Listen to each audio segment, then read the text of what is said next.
Silver the Hedgehog. We all know him for his iconic "It's no use" memes. But during his introduction in Sonic 06, he is a time-traveling hedgehog who came from 200 years into the future in order to prevent the same catastrophic events that happened in his future from happening again.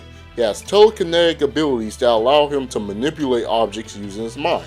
And like Sonic and Shadow, he can also use the power of the Chaos Emeralds to go super as well. He is very kind-hearted and has a great sense of justice. Throughout all this during his introduction, how did we get to this point where Silver is such a wasted character now? How did we go from Silver playing a major part of the series from just being a character with missed potential?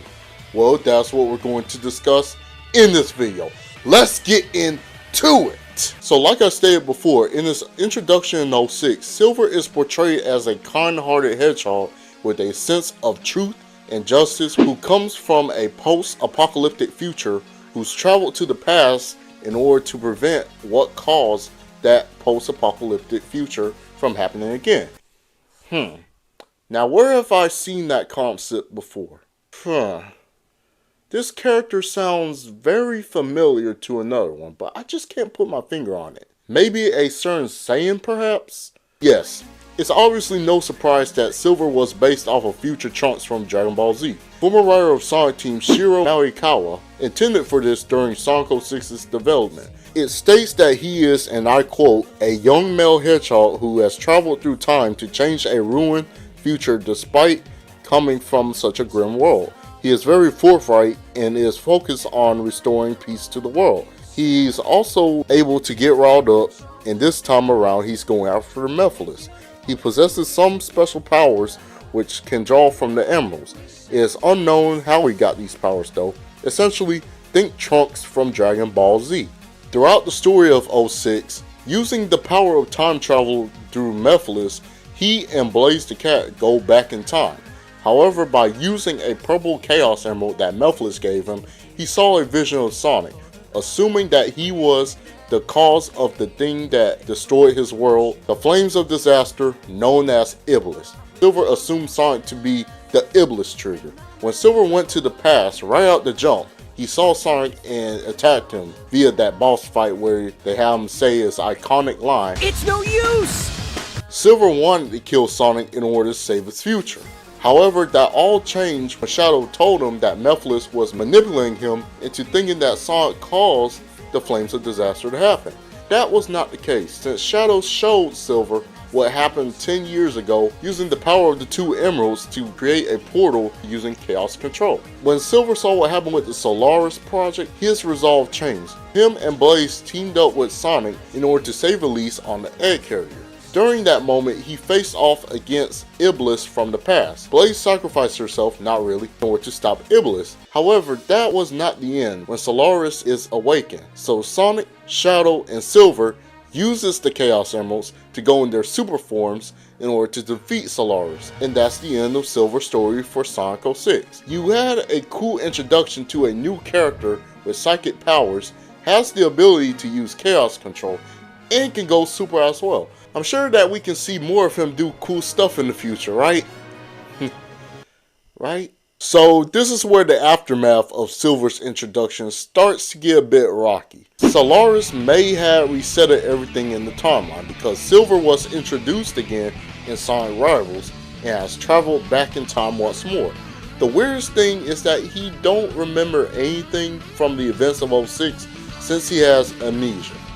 I'm not lying. It literally states in the character bio that they forgotten everything in 06. But in fact, all the characters must not remember Silver because how come nobody recognizes Silver? But whatever. In parallel to 06, throughout Rivals, he is looking for someone. This time being Dr. Eggman Nega, the alternate dimension version of the Eggman we know. His mission is to stop Nega from abusing the power of his card transforming camera. In this game, he still had a main lead, even if it's just him racing against Sonic, Shadow, and Knuckles.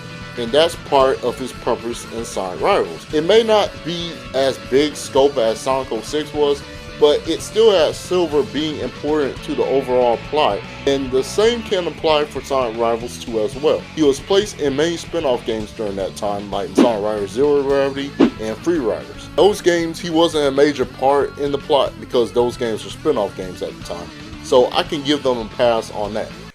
Until we get to 2011 with Sonic Generations, and that's the start of the wasted potential of Silver the Hedgehog. In Sonic Generations, Silver fights Sonic again as a boss battle, and this makes sense since the whole plot of Sonic Generations is Sonic going through his past memories and battles, one of them being Silver. However, this is where the problem stands, and I think you all know where I'm going with this. You've got the power, Sonic! Focus your spirit. We're with you guys!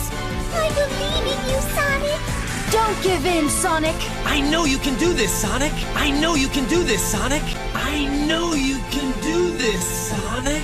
While there's a huge threat going on right in front of them, not just Silver, but all of Sonic's friends are just cheering both of the Sonics on when literally any of them could attempt doing something, especially Silver since he has telekinesis. But first off, why is Silver and Shadow here if they weren't in the beginning cutscene where they were all getting sucked in?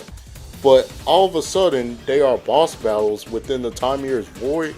But whatever, at the end of the game he joins the rest of Sonic's friends to celebrate his birthday, and yeah. So what point am I trying to make with all this?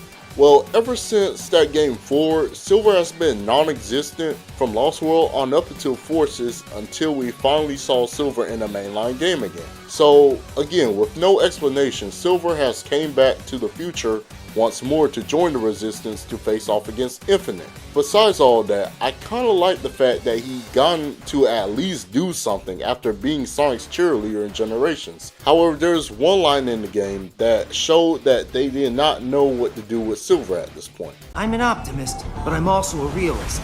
Sonic is gone, Amy, and Tails has just lost it. That statement alone literally takes away from what makes Silver the character that he is since day one.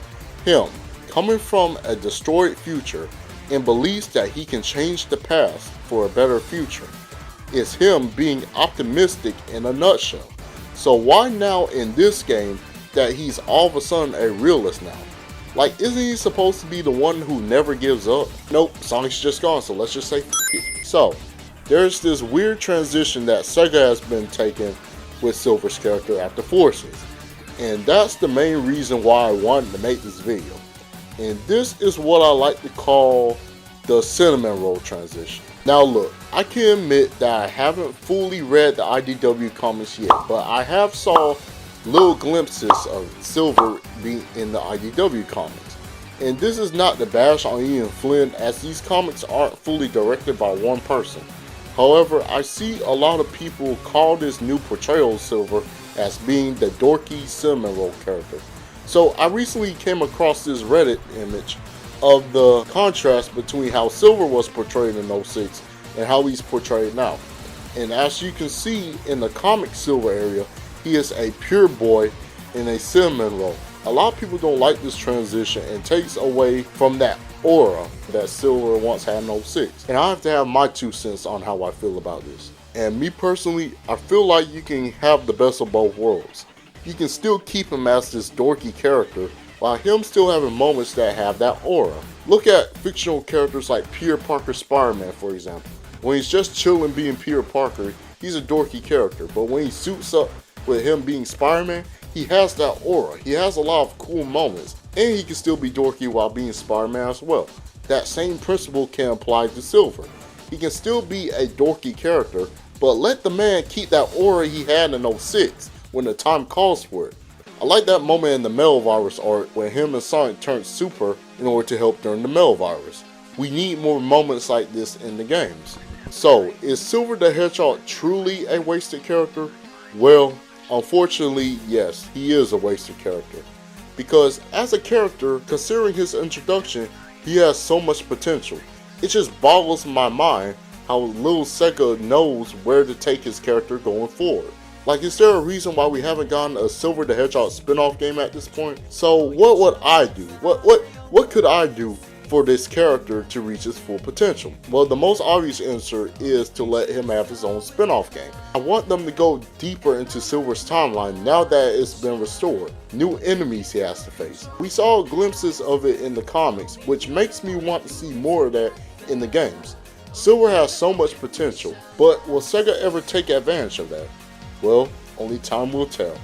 Thank you everybody for making it to the end of this video. If y'all made it to the end of this video, give this video a thumbs up. If y'all want me to do any more character analysis videos of any other Sonic characters, leave your thoughts in the comments down below because I love to hear them. But with all that being said, have a good day, have a good night, and I'll see y'all in the next video. Peace!